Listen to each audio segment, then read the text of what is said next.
For others, 21 to 30. So now let us see what happened with the melting point in this series. So titanium, vanadium.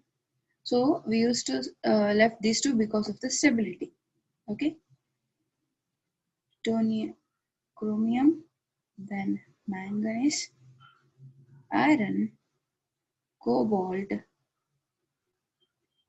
nickel, then copper.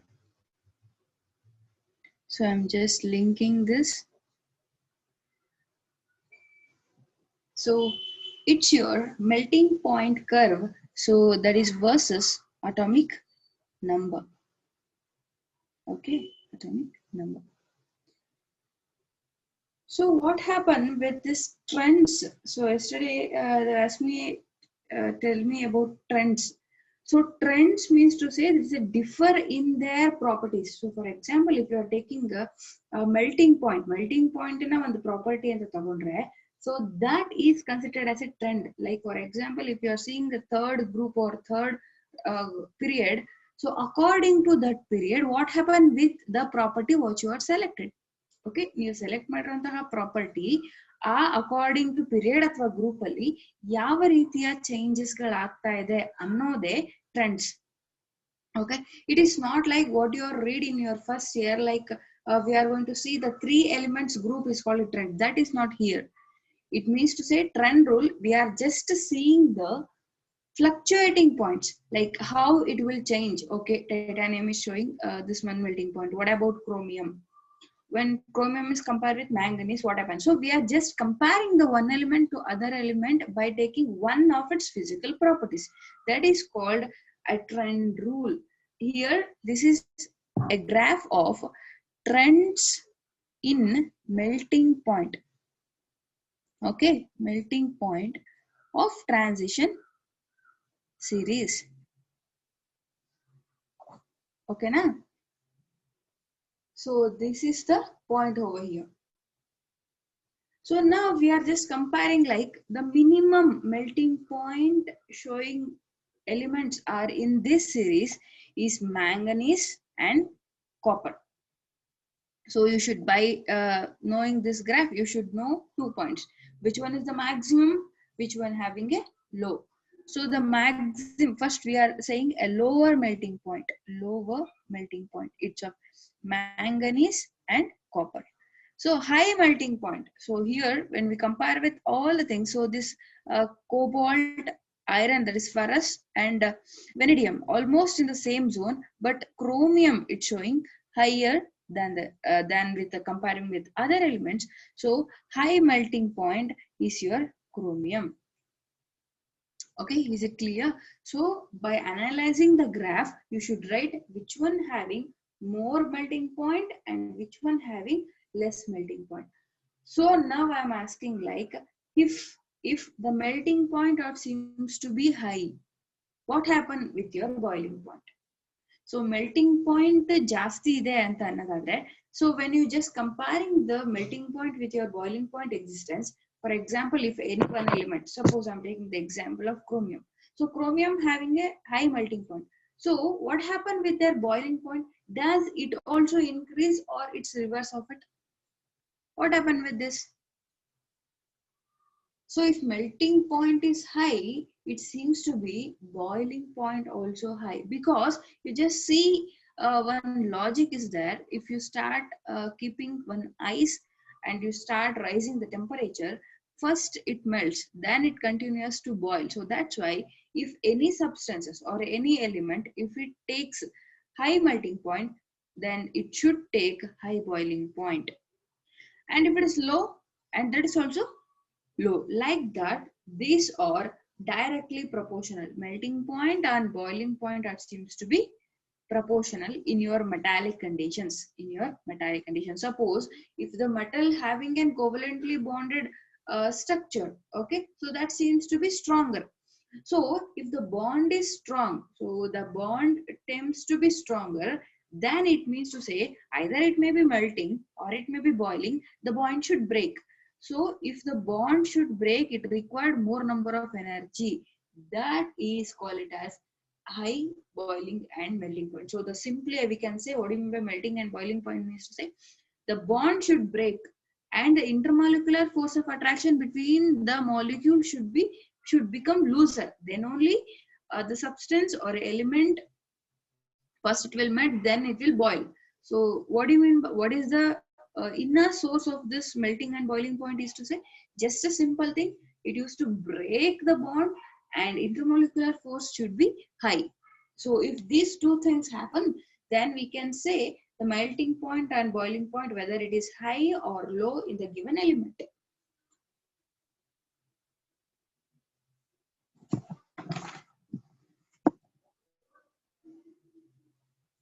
Atomic and ionic size. So what happen if we are going with a French formula of an atomic size and ionic size? So it means to say if you go according to your period, according to your group of P block and S block element, what happened with your atomic radius and ionic radius? So for this I'll write one graphical representation. So by knowing that graphical representation, you could have easily tell me what happened with this. Okay.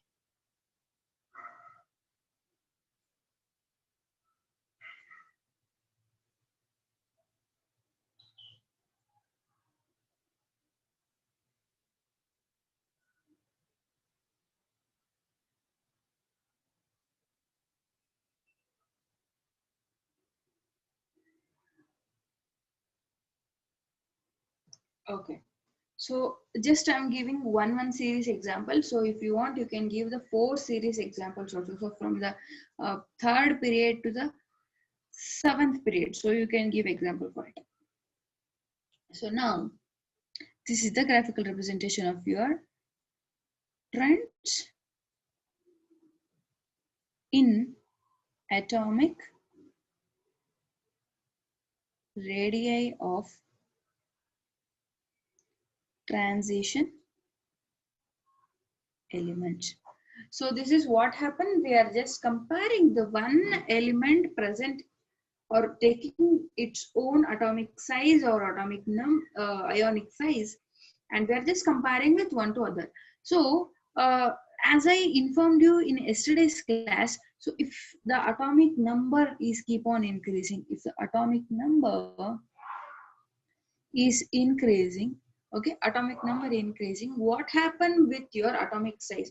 So for that I gave an example like hydrogen having one element, so one electron, so and helium having two electron. So if one electron is changing, it doesn't make much more differ in their structure because uh, in each subshell we can arrange maximum number of electrons, so that's why it doesn't make any more difference. So but when you're comparing 21 to 30, so here you can see a 10 different number in between those. So at that point you can just expect the maximum increasing or maximum decreasing in their atomic size or ionic size. So as I informed you in the D series, that is in D block elements, so we can see the presence of shielding effect, threshold energy, and DD transition. So what does it mean? It means to say the inner orbitals are covering your outer orbitals to attract towards itself.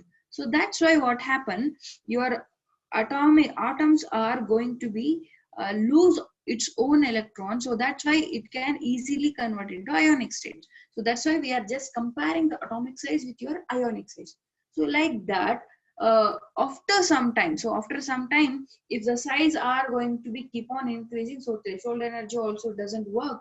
So it means to say the atom can spread their electron all over, so that's why the atomic size will decrease. So by these two statements we can know that D block elements also have the properties of shielding effect. It means to say it also can concise their size, and in some cases it also can spread their sizes. So these two, based on these two statements, so if you are focused on the atomic size and ionic size of it, so we got to know that ionic size or atomic size in your D series, it doesn't continuously increase or it doesn't continuously decrease. It will go like initially it will decrease and come up into the increasing.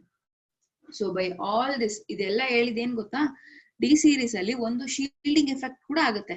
So shielding effect ಅಂದ್ರೇನು, once electron ಗಳು arrange ಆಗ್ತಾ ಇರುತ್ತೆ, so ಅವಾಗ inner orbital ಗಳು outer orbital ಇರುವ electron ಗೆ force ಹೋಗೋದನ್ನ avoid ಮಾಡುತ್ತೆ. ಸೊ ಯಾವಾಗ ಫೋರ್ಸ್ ಅನ್ನ ಅವಾಯ್ಡ್ ಮಾಡುತ್ತೋ the size of the atom ಕಡಿಮೆ ಆಗುತ್ತೆ. ಸೊ ಆಟಮ್ ಸೈಜ್ ಯಾವಾಗ ಕಡಿಮೆ ಆಗುತ್ತೋ so the size will decrease when you are compare with other.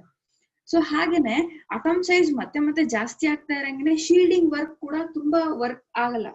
ಈಗ ಎಕ್ಸಾಂಪಲ್ ಹೇಗೆ ಅಂತ ಹೇಳಿದ್ರೆ, ಒಂದ್ 5 ಜನ ಇದ್ರೆ ನಾವು ಅವ್ರನ್ನ ಫೋಕಸ್ ಮಾಡಿ ನೋಡ್ಬೋದು.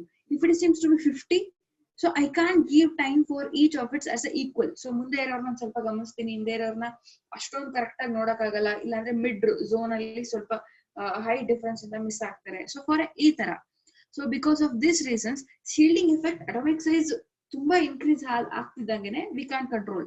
So it will increase the size. So these two, ಇವೆರಡು ಸ್ಟೇಟ್ಮೆಂಟ್ ಗಳ ಪ್ರಕಾರ ಹೋಗೋದಾದ್ರೆ ಡಿ ಬ್ಲಾಕ್ ಸೀರೀಸ್ ಅಲ್ಲಿ ಒಂದೇ ಸಲ ಇನ್ಕ್ರೀಸ್ ಆಗುತ್ತೆ ಅಂದ್ರೆ ಸ್ಟ್ರೈಟ್ ಲೈನ್ ಗ್ರಾಫ್. ಈಗ ಫಾರ್ ಎಕ್ಸಾಂಪಲ್ ಬರೆದು ತೋರಿಸ್ತೀನಿ ನೋಡಿ, ಅಟಾಮಿಕ್ ನಂಬರ್ ಇನ್ಕ್ರೀಸ್ ಆದ್ರೆ ಸೈಜ್ ಇನ್ಕ್ರೀಸ್ ಆಗ್ಬೇಕು ಅಂದ್ರೆ ಈ ತರ ತೋರಿಸ್ಬೇಕು. ಸೊ ಈ ತರ ಕೂಡ ಆಗಲ್ಲ. ಅಥವಾ atomic size increase atomic number increase ಆದ್ರೆ ಸೈಜ್ ಡಿಕ್ರೀಸ್ ಆಗ್ಬೇಕು ಅಂದ್ರೆ ಈ ತರ ಗ್ರಾಫ್ ತೋರಿಸ್ಬೇಕು. ಸೊ ಈ ಎರಡು ಕೂಡ ಆಗಲ್ಲ, because it doesn't comes under straight line. ಯಾಕೆ ಅಂತಂದ್ರೆ ಗ್ರಾಜುವಲ್ ಇನ್ಕ್ರೀಸಿಂಗ್ ಅಥವಾ ಗ್ರಾಜುವಲ್ ಡಿಕ್ರೀಸಿಂಗ್ ಅಲ್ಲಿ ಇರಲ್ಲ, because of the D D transition. D D transition ಅಂದ್ರೆ ಎಕ್ಸ್ಚೇಂಜ್ ಆಫ್ ದ ಎಲೆಕ್ಟ್ರಾನ್. ಅದ್ರೊಳಗಡೆನೆ ಅಂದ್ರೆ 5 ಸಬ್ಶೆಲ್ಸ್ ಇದೆಯಲ್ಲ ಡಿ ಅಲ್ಲಿ, ಅದ್ರಲ್ಲೇ ಜಂಪ್ ಆಗ್ತಾ ಇರತ್ತೆ ಎಲೆಕ್ಟ್ರಾನ್. ಅದನ್ನ ನಾವು ಡಿ ಡಿ ಟ್ರಾನ್ಸಿಷನ್ ಅಂತ ಕರಿತೀವಿ. ಸೊ ಹಂಗ ಆಗೋದ್ರಿಂದ ಏನಾಗುತ್ತೆ, ಎಲೆಕ್ಟ್ರಾನ್ಗಳು ಒಂದ್ ಸ್ವಲ್ಪ ಸೈಜ್ ಚಿಕ್ಕದ್ ಮಾಡ್ಕೊಳ್ಳುತ್ತೆ, ಮತ್ತೆ ದೊಡ್ಡದ್ ಮಾಡ್ಕೊಳ್ಳುತ್ತೆ, ಮತ್ತೆ ಚಿಕ್ಕದ್ ಮಾಡಿದ್ರೆ ದೊಡ್ಡದ್ ಮಾಡುತ್ತೆ. ಸೊ ಬೈ ನೋಯಿಂಗ್ ದಿಸ್, ಇದರ ಅನಾಲಿಸಿಸ್ ಪ್ರಕಾರ, ಈ ಗ್ರಾಫ್ ಅನಾಲಿಸಿಸ್ ಪ್ರಕಾರ ನಿಮ್ಮ ಸಾರಿ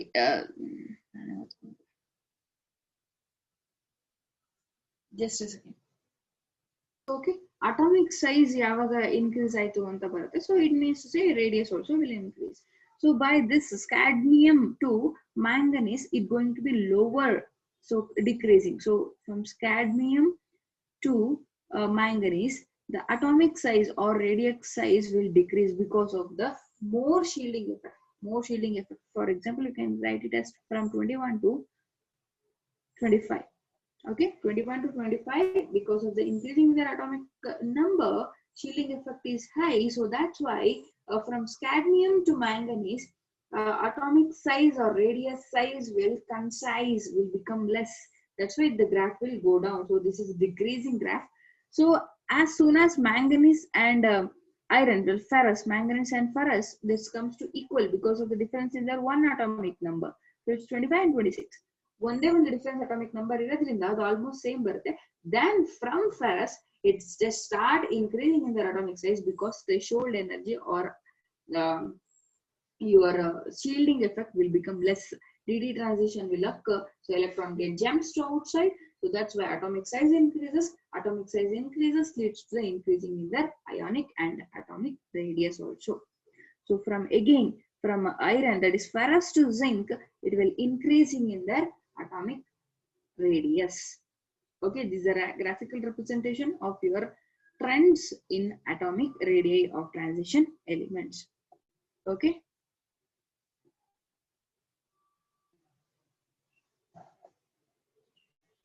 Ionization.